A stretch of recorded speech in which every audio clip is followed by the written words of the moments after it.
Hello, welcome to Coffee Break with Microchip Technology. I'm your host, Eric Gladfelter. Coffee Break is our ongoing series of forums in which we discuss new and evolving technology in about the amount of time it takes to drink a cup of coffee. Our topic for today is 3.3 kilovolt silicon carbide power devices enabling new levels of efficiency and reliability. And joining us today as our subject matter expert is Dr. Kevin Spear, Senior Manager of Silicon Carbide Power Solutions at Microchip. Kevin, welcome to Coffee Break and thank you for joining us. Thanks for having me, Eric. We have some exciting news to share today. Great. Also joining us is Allison Brown. Allison, as usual, can you give our audience an overview of how they can interact with us during the Coffee Break live stream today? Yes, good morning, Eric and Kevin, and good morning, everyone tuning in live on YouTube, LinkedIn, and Facebook. We are excited for another episode of Coffee Break today, and throughout the episode, if you have any questions that come up on what Kevin will be telling us about, please feel free to comment on any of those platforms, and we'll try to get to your question at the end of the episode. If we don't get to your question, or you think of a question you want a little more in-depth information on, feel free to email us at livestream@microchip.com. And make sure you follow, like, and subscribe on all platforms so you can stay up to date with our latest coffee breaks. Back to you, Eric. Thanks, Allison. So Kevin, silicon carbide, great topic. Over the last years, there has been lots of discussion, lots of investment from semiconductor manufacturers, and in the engineering community, lots of design and development and deployment of systems using silicon carbide devices. Can you give us a sort of an overview of what does the state of the art in the device market look like today? Yeah, so silicon carbide has, as you correctly noted, Eric, it's been seeing a great deal of adoption in the past number of years, past handful, I would say 4 to 6 years, in a lot of different markets, and that is owing the diversity of market uptake is owing largely to the ascent of silicon carbide up the voltage rating ladder. So if you go back about 2 decades, this was the first introduction of the silicon carbide power device in the form of a 650 volt Schottky diode. In around 2011, 2012 timeframe, there were a couple of companies that released the first 1200 volt silicon carbide transistors. Just a few months ago, Microchip was excited to announce our new 1700 volt class of silicon carbide MOSFET, die, discretes, and power modules. And today we're excited to announce the next class at 3.3 kV. Great. So what's the significance of the 3.3 kV operating level? Yeah, so the incumbent solution, which has been used pervasively now for 4 or 5 decades, is the silicon IGBT. This device took the best features from the silicon MOSFET and the best features from the silicon BJT and married them together, which has resulted in the silicon IGBT. It's really been the workhorse for high voltage power conversion for quite some time now. But unfortunately, the best of silicon just isn't good enough anymore. Global energy consumption is on the rise, and to meet those challenges, we need to start designing our power conversion equipment with higher efficiency and the capacity to deliver more power in the same form factor. And if that form factor is lighter, all the better.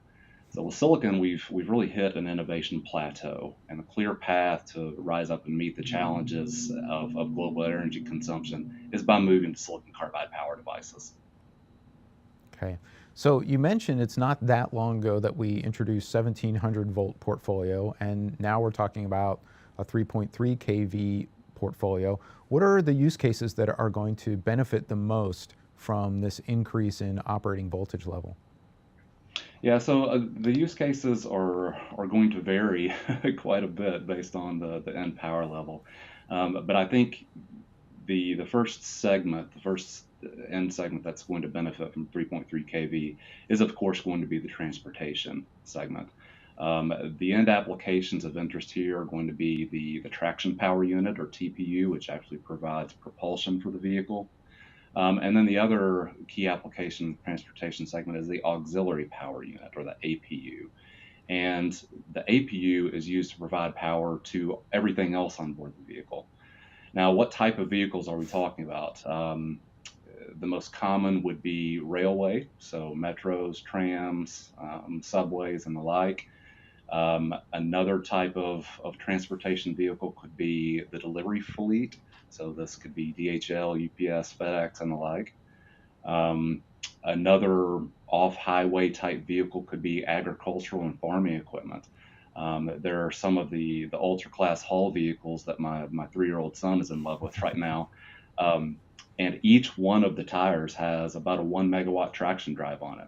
And those will take advantage of these 3.3 kV products, particularly the die that we're releasing. Okay. In addition to the transportation segment, medium voltage motor drives will begin to adopt 3.3 kV silicon carbide to enhance efficiency.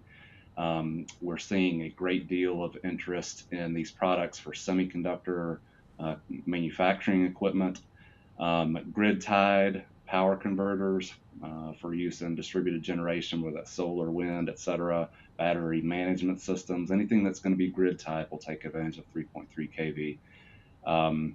Another very different end market would be medical imaging. So the power supplies for MRI and CT scanners would be examples there. So as you can see, Eric, there's a very diverse end market range, and the reality is that I'm particularly excited about, having been in silicon carbide now for more than half of my life, is as we climb the voltage ladder, more and more applications are going to open themselves up to taking advantage of silicon carbide's performance benefits. Sure, quite a diverse range of applications there. Thanks, Kevin. So with the portfolio that we're introducing, what are the key performance attributes that a design engineer should take note of? Yeah, so aside from our excitement at extending the benefits of silicon carbide at 3.3 kV class, we're also proud that part of this announcement, we have the industry's highest current ratings. So a couple of parameters customers will be interested in looking at is the 25 milliohm rating. That's a little bit higher than 100 amps of continuous current on our 3.3 kV silicon carbide MOSFET. And then, of course, we have the 80 milliohm and 400 milliohm versions as well for designers who don't need that much current. And then on the diode side, we again have the highest current rating at 3.3 kV class in silicon carbide at 90 amps. And then we also offer a smaller current rating at 30 amps. And true to Microchip form, all these products have the same unrivaled ruggedness and performance that customers are used to seeing from us. This includes an oxide lifetime that's in excess of 100 years, even at a temperature of 175 degrees C. Body diode that does not degrade, and the toughness to safely ride through repetitive avalanche or short circuit withstand conditions. Okay. Now, with the efficiency that we see, are there benefits to the system complexity when you're designing a new system? Are you able to simplify your system with these devices? Absolutely, and a good example of that would be solid-state transformers. I mentioned grid-tied inverters before. Another piece of tying our distributed generation into the grid will be solid-state transformers. Here, a lot of designs are using series-connected lower voltage parts. This is, if you think about the silicon IGBT, as we've talked about before, they need to achieve a certain voltage rating for a unit cell in a multi-level converter that's tied into the grid. If the ratings are just 1200 volts or 1700 volts, they have to stack multiple of those in series. And each of those will require its own gate driver. These devices have to be synchronized so the control schemes can become complex. And there's more possible units that can fail. So the 3.3 kV class allows designers to reduce part count, simplify the control scheme, reduce gate driver count, and have fewer parts that could be vulnerable to failure based on system transients or other environmental conditions. So yes, silicon carbide is again a disruptive step factor in improvement and innovation, even for multi-level architectures. Okay. So higher efficiency, lower system complexity, great ruggedness. Can you sort of wrap this up for us, Kevin? And ultimately, what are the benefits to a design engineer as they're looking at developing a new system and designing and deploying the new system? Yeah, so the 3.3 kV is really all about making existing systems based on silicon IGBTs more efficient, more rugged, um, and really just having heightened performance at a lower total system cost and lower total cost of ownership of the entire system. So because all of these disruptive innovations are possible with silicon carbide, Microchip does recognize the challenges of designing with a disruptive technology like silicon carbide. So we have actually tailored our silicon carbide power program to help customers adopt silicon carbide with speed, ease, and confidence.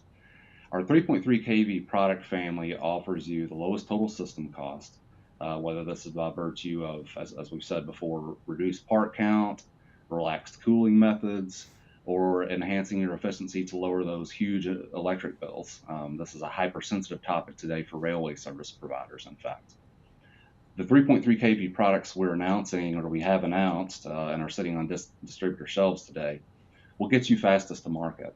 So Microchip is really a solutions-oriented company with a problem-solving culture.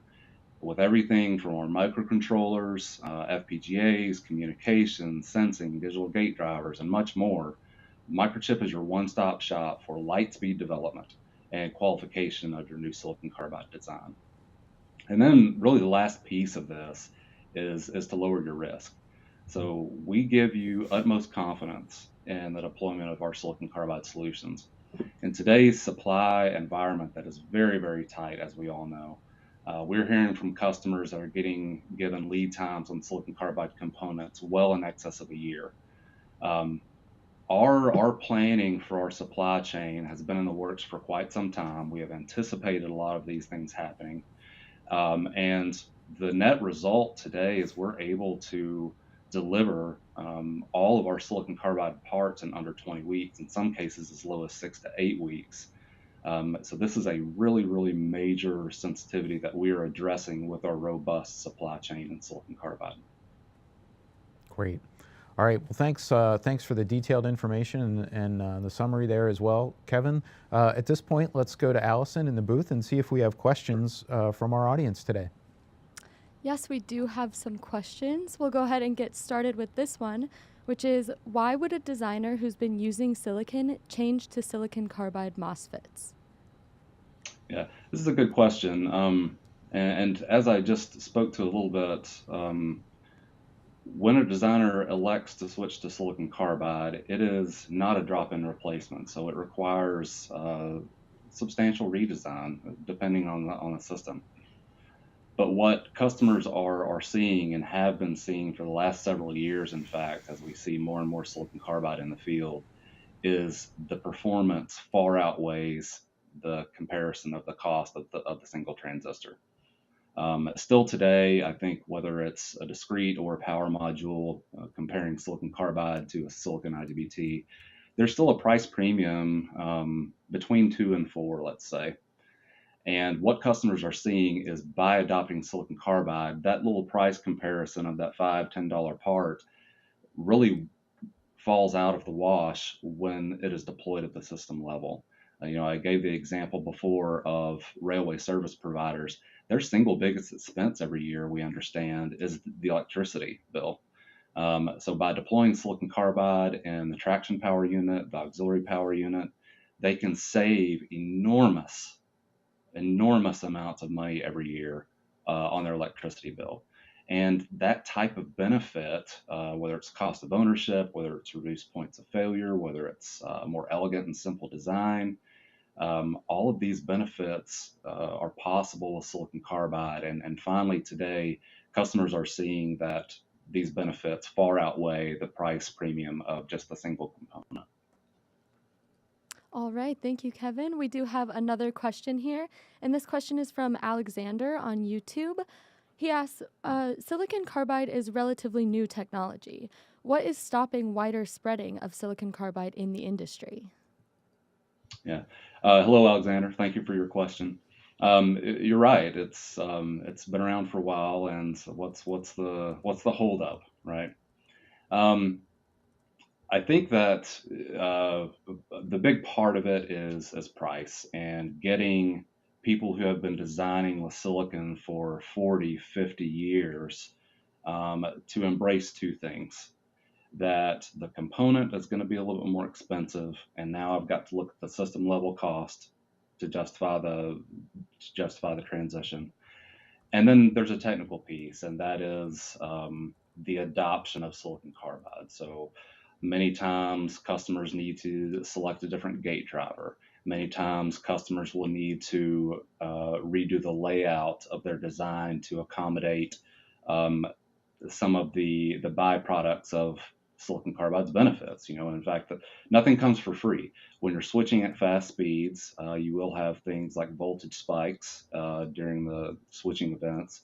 You can have a lot of ringing, which creates EMI. So there are a lot of there's a price piece to this, which I think is customers are beginning to realize and have been for several years now. Is not the issue that they thought it was when you look at the system level. And then there's a technical piece to it. And as I say, Microchip is a solutions-oriented company with a problem-solving culture. We have the gate drivers to arrest those voltage spikes that happen during the switching transients. We have digital gate drivers to arrest the short circuits before it damages the components. We have the controllers, we have FPGAs, we have communications. We really are the one-stop shop to help customers overcome some of these technical roadblocks that have stood in the way of silicon carbide. So those are really the two pieces. And we're happy to report. Now, when I say we, I don't just mean Microchip. The entire silicon carbide community is happy to report that there are more and more suppliers of materials, more and more competition in the marketplace for devices. And we see price falling, so that addresses the price point. And we also think that the design challenges are something that we at Microchip are finding solutions to every day. Great, thank you. And we do have time for one more question, so we'll go ahead and take this question from Fabian on LinkedIn. Are there silicon carbide rectifier diodes or just transistors? Yeah, so if you're referring to the 3.3 kV product announcement, we do offer both. And I'm not sure if we're able to go back to the portfolio slide to show the products that are part of this announcement, but yeah, there we go. So we have 3 different 3.3 kV silicon carbide MOSFETs. So one is a 400 milliohm device, and then we also offer an 80 milliohm rating, and then the highest current rating would be at 25 milliohm. So this all depends on the junction temperature, but in general, we can say that will have a continuous drain current rating north of 100 amps. And then for diodes, which we also have released as part of this this product announcement, we have 30 amp and 90 amp ratings. And this family that we've announced today, we're offering the bare die and also discrete packaged versions. All right. Thank you so much for answering those questions, Kevin. And thank you so much to everyone in our audience who asked questions. If we did not get to your question, please feel free to send us an email at livestream@microchip.com. We will get back to you. We'll have one of our experts get back to you. And please like and subscribe and follow us on all platforms so you'll be the first to know when our next coffee break is coming up. Thanks, everyone. And back to you, Eric. Thanks, Allison. Kevin, thank you for joining us today and sharing some of your expertise on this topic. Most of all, thank you to our audience for taking some time out of your day to learn about 3.3 kV silicon carbide devices. We hope that this forum is engaging and useful to you as you try to stay up to date on the latest technology and emerging trends. Please note that this is episode 6 of season 6, so our coffee break will be taking a few weeks off. We'll be starting season 7 in June. You can find out more about Coffee Break by visiting microchip.com/coffee break. There you can see previously recorded episodes, and you can sign up for updates. So if you're interested in learning about season 7 and getting that on your calendar, check back to the site or sign up for updates. We hope to see you in season 7. Thank you for your time today. Good day.